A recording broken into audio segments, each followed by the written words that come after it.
On the road to Hertogenbosch, 23rd October, infantry carrying kangaroo tanks take part in a multiple British-Canadian drive between Hertogenbosch and Tilburg, threatening to roll the German 15th Army back across the Naval.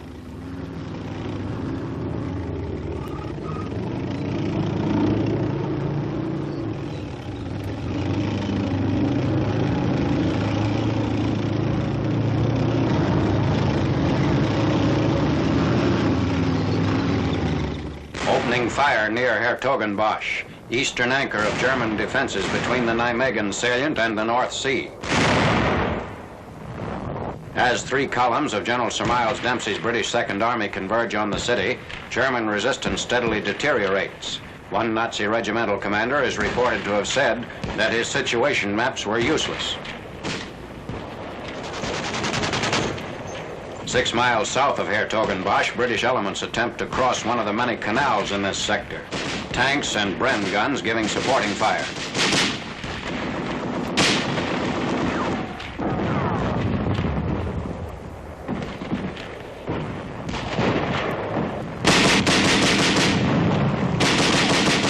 Climbing the canal bank into Boxtel. In 3 days, the offensive, which had opened 22nd October on a 12-mile front, widened to cover a 50-mile front.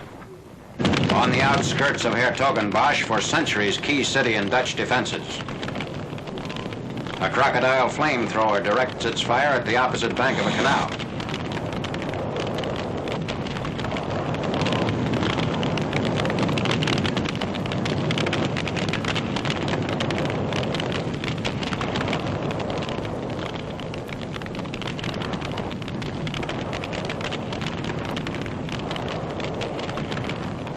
Members of a reconnaissance regiment rescue civilians trapped in an air raid shelter.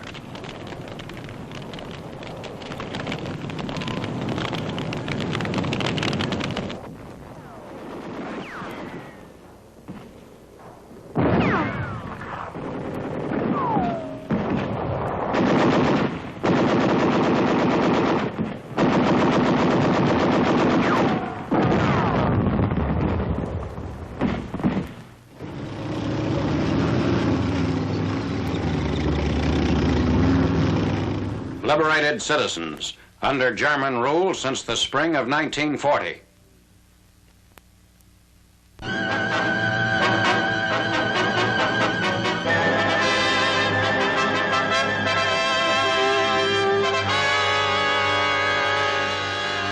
Allied gliders that took part in the Naval airborne invasion await towing planes that will carry them out of Holland and back to England for further service.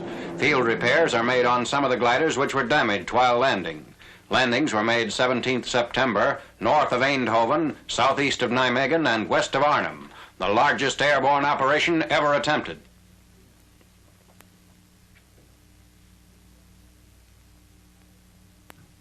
C-47s of the 9th Troop Carrier Command arrive on the continent with a double mission: to bring supplies for the front lines and pick up gliders from the Eindhoven sector. Major General Paul L. Williams, commanding general of the Troop Carrier Command, observes the unloading at a cargo terminal point. Meanwhile, at the glider field, an improvised airstrip, preparations are made for the pickup. Attaching the tow rope on one of the several types of gliders used during the airborne invasion. Now a C-47 taxis into a towing position to receive the other end of the rope. Signal for the takeoff. The first glider leaves Holland in what is reported to be the most extensive glider retrieving operation ever attempted.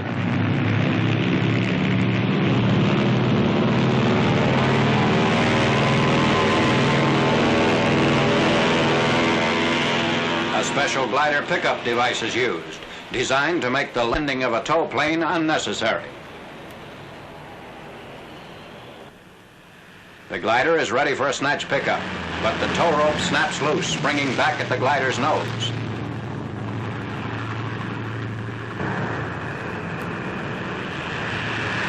Another snatch pickup proves successful, demonstrating the practicability of retrieving a glider from a small pasture or relatively short takeoff strip.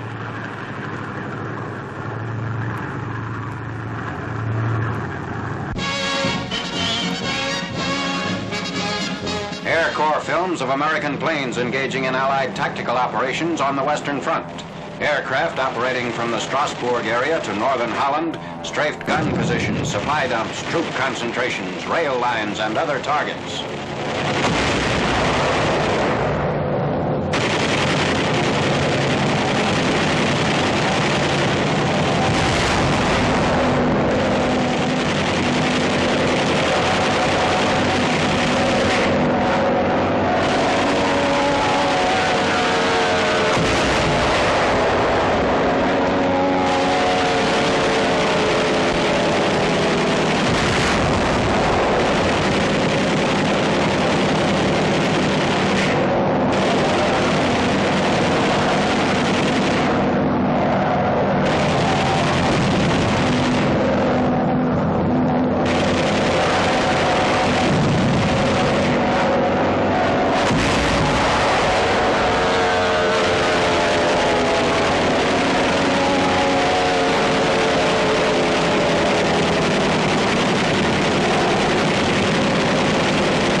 Athens on 11th October, 2 weeks after initial British landings on the Peloponnesus. As Allied patrols penetrate the city's outskirts, the Germans end more than 3 years of occupation by withdrawing from the capital. A Greek newsreel cameraman photographed these scenes.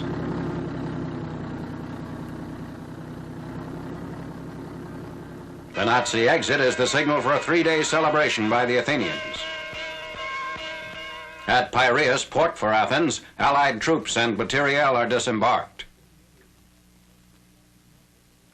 Greek resistance organizations join forces with the incoming Allies. Many partisans wear the cap badge of the ELAS, fighting arm of the EAM, or National Liberation Front. Allied operations are on a minor scale here. The Russian advance in the Balkans forced withdrawal of the bulk of German forces. Guerrilla activity in Yugoslavia also interfered with Nazi communication and escape routes. Water is brought in as a sanitary measure. Of 7 million Greeks, it is estimated that almost half are victims of tuberculosis and malaria. Premier George Papandreou, head of the government in exile, returns to Athens on 18th October, after first setting foot on Greek soil again at Piraeus. He is accompanied by British Army and Navy officers. Cheering Greeks display banners of the partisan units which had helped liberate their country. The Premier lays a wreath on the tomb of the unknown soldier.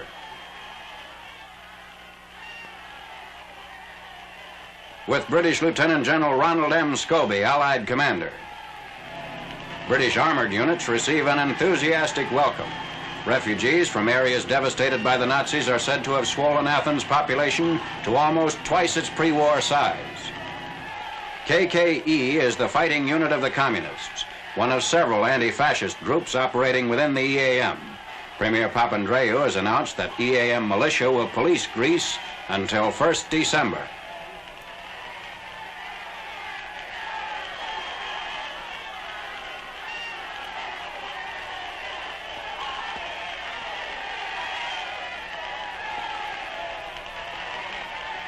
Inflation, one of the results of destruction of at least 30% of the national wealth by the Germans.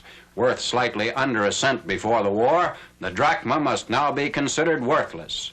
The preferred unit of value has become an egg or a cigarette. Incoming Tommies found ordinary atabrine pills the best possible money. Bread is 12 billion drachma. Cigarettes, 20 billion.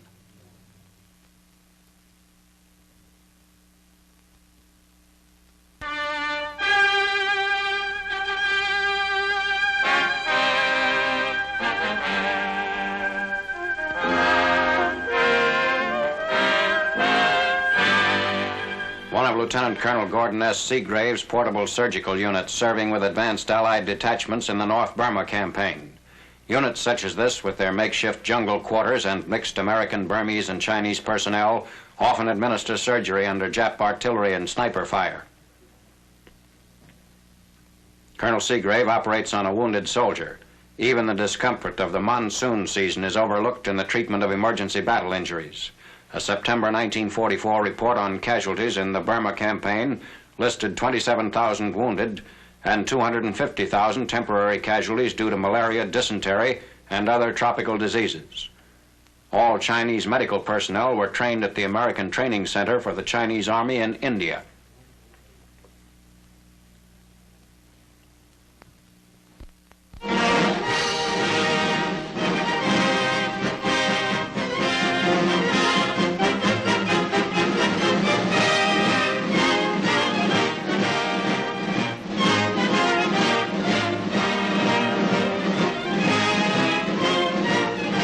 Starting at Saipan in June, then striking at the Bonines and landing on Guam, the Navy's 1,500-mile Pacific offensive drew closer to the Philippines.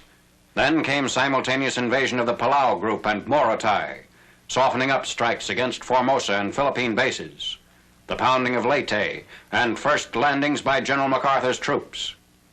Guarding Leyte against possible Jap naval action was the U.S. 7th Fleet under Vice Admiral Thomas C. Kincaid. The larger 3rd Fleet of Admiral William F. Halsey, Jr. was standing off eastern Luzon as protection against enemy action from the north. The only ship passages through the Philippines are Surigao Strait running between Leyte and Mindanao and San Bernardino Strait between Samar and Luzon. On 23rd October, carrier searches discovered 2 strong enemy naval forces moving eastward toward these passages. In spite of damage inflicted by our carrier aircraft, the enemy gained contact with units of the 7th Fleet. Admiral Kincaid had divided his fleet to cover both straits. On the morning of the 24th, the enemy force which sortied through San Bernardino Strait was engaged off Samar Island. A task group detached from the 3rd Fleet, including heavy ships and carriers, aided in the destruction and routing of the enemy force. The southern enemy units which attempted to pass through Surigao Strait were met by Rear Admiral Jesse B. Ollendorf's force of battleships, cruisers, and destroyers. The Admiral himself commanded the vessels on the left flank. Rear Admiral Weiler, commanding battleships, was in the center. Rear Admiral Berkey commanded the right flank force of cruisers and destroyers. Our ships were firing on fixed ranges. As the enemy vessels were under crossfire, we could hit them with guns and torpedoes at the same time.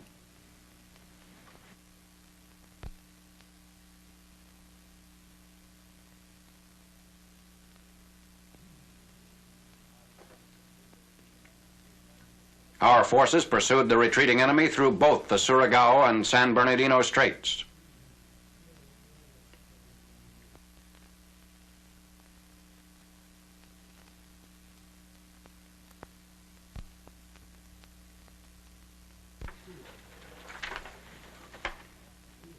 Meanwhile, a Jap carrier force north of Luzon had been overtaken and defeated in a surprise maneuver by the 3rd Fleet.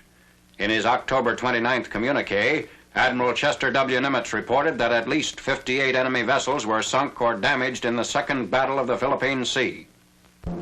These Navy films cover an early phase of the 6-day battle wherein one of our fleets east of the Philippines was under heavy attack by land-based planes.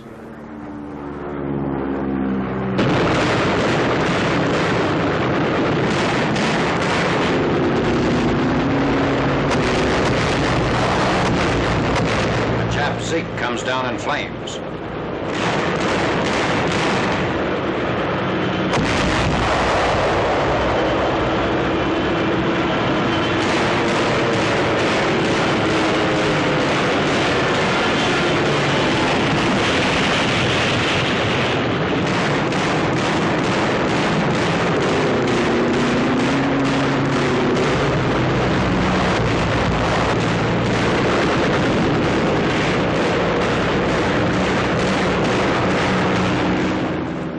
in this attack that the USS Princeton was hit by a bomb. The ship was so badly damaged by a subsequent explosion in her magazine that she had to be sunk. The Princeton, a 10,000-ton carrier of the Independence class, was the first combat carrier lost in 2 years.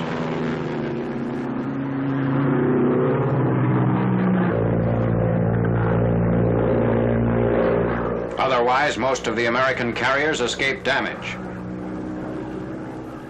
Here, one of our aircraft, an Avenger, returns with a missing left wheel and makes a safe landing. The plane handling crews take every precaution.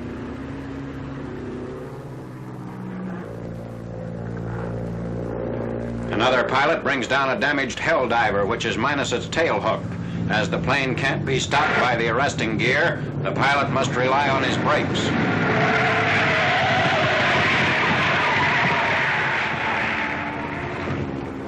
This ship is trailing smoke as the pilot covers the last yards to the carrier.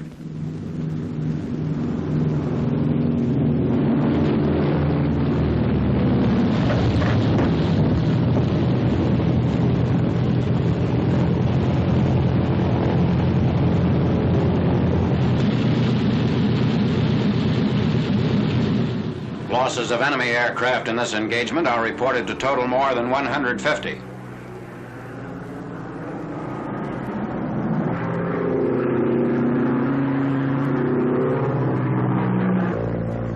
The Navy's top-ranking ace is Commander David McCamel, here seen returning to his carrier. Commander McCamel's plane shows 19 Jap flags. 2 more were added on the mission from which he now returns. He has since been credited with 11 more kills, bringing his total to 32. In paying tribute to the fleet's airmen, Admiral Nimitz said in his communique, "Much of the credit for the destruction inflicted on the Japanese fleet goes to the naval airmen who gallantly and relentlessly pressed their attacks home with telling effect."